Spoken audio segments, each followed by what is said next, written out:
Okay. Well, let me bring in Dr. Rashid Rahman, Executive Director of the Africa Center for Parliamentary Affairs. Dr. Rashid Rahman, good morning. Thank you for joining us here on The Key Point. I understand that you were out of the jurisdiction and running some training programs. So I'm going to do this very quickly. Are you sharing that concern that Andy Apiakubi has just raised about one of the push factors that is gotten some experienced MPs? In fact, the NPP has had 19 of its sitting MPs voluntarily decide not to contest this 2024 election, including very experienced MPs like Oseche Mensah Bonsu, Jogate, Obi Amwa, and also the Okre Member of Parliament, Damboche, and a number of persons as well. Now, do you think and agree that one of the push factors could be the increasing monetization of the process, and these people just want to avoid the embarrassment of losing to a candidate because they couldn't spend that much? Well, I think, Alfred, that has been said over and over again. We can't, emphasize this more. So monetization is one, but two, let's face it, governments and presidents and those in executive authority, don't like parliamentarians who are experienced and want to hold them to account. So the story of Andy Apiokubi, as many have intimated, he was pushed because he led a rebellion. As many people have said, I don't have any evidence to that. But it is a test case of a situation where, governments don't want those who are knowledgeable enough to hold them in check. So apart from the monetization, which I think has been there for all of us to see, I think other push factors include, the role of, the powerful forces within the various political parties, so that if you step on toes, then notices that we are going to get rid of you. Either overtly or covertly, and we have seen some of that play out in the recent primaries. Right, but this concern for the populace, this could possibly lead to or impact on the quality of decisions taken in Parliament, is it not? If people who are getting there are those who can spend that much and not those who know so much or those who can give so much or are committed to the cause of this country, we're going to be confronted with a situation where people who may not have the nation at heart but have their pockets at heart, because obviously if you're spending that much and selling your house to get into Parliament and so on, you're not for that Christmas. You find ways of recouping your money and making it back. Dr. Rashid. Yes, Alfred, many years ago, I think we all knew that those who go into Parliament are people who are accomplished, people who have done things, with their lives, and people who want to give back to society. Not necessarily people who have any resources. But today, I think what we are seeing more and more is a situation where, like I said to you before, it's not your passion and your commitment and your patriotism, and in fact, maybe the size of your brain, that are factors that people consider to vote for you to go to Parliament. Is almost become our democracy is almost becoming like an auction. So the highest bidder gets the nod, and the highest bidder would not necessarily be somebody who, first of all, has the passion or who has the brains. Then you get people like this make it to Parliament. I don't have any problem with anybody making it to Parliament.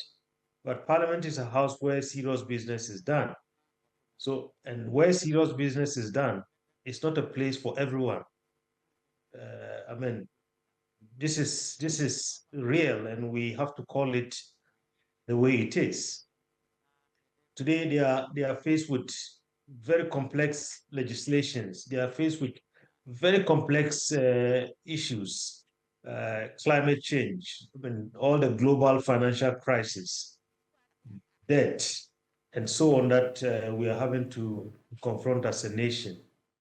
Well, Dr. Rashid Rahman, thank you very much for joining us with this quick input on this matter. On this as well. You see, you know what? In the end, if you're having to spend this much money to serve, and you are saying that, I think you're also going to sing the same chorus. People think you make money. That's not the case. So why are you still spending so much to get into a place or retain your position in a place that you are not making? You say you are not making so much. I'll be very blunt. I think it's psychological.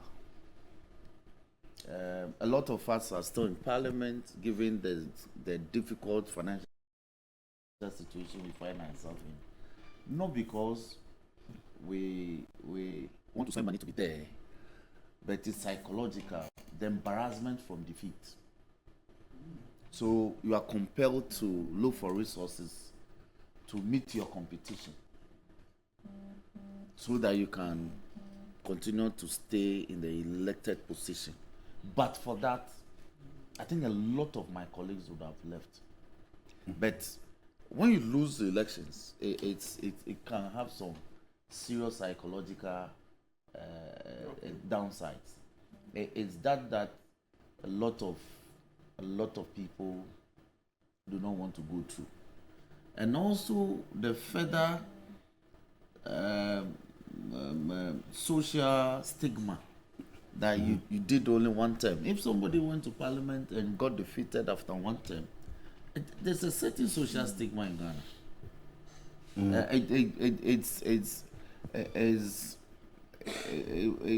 You are giving all sorts of names, so people try to avoid that.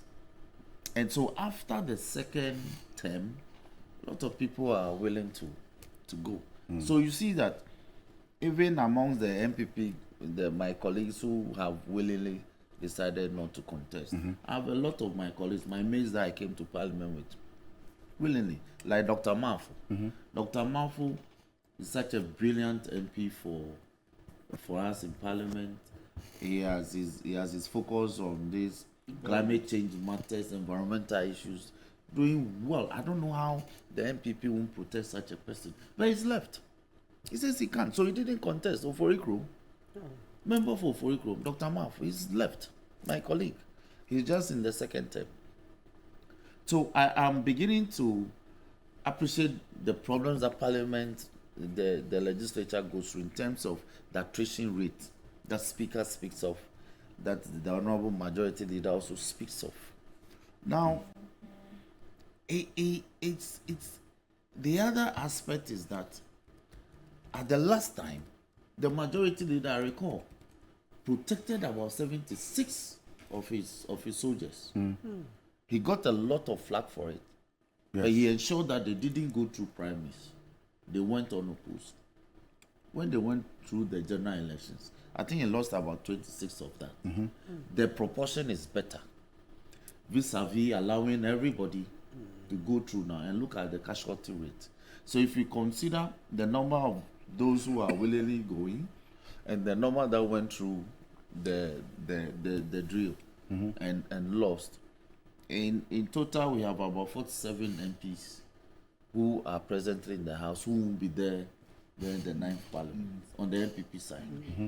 The NDC side, because the general also bring some casualties. Yes, those who actually went through and have and belong to constituencies that they won marginally, which will be taken from them anyway, they'll lose more numbers. On our side, when we finish, I think we have lost about 16.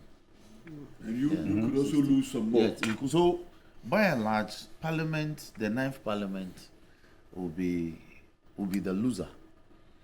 So I agree that on both sides, we should have a way like we discussed the last time, we should even get to a stage where we'll do what the East Africans are doing.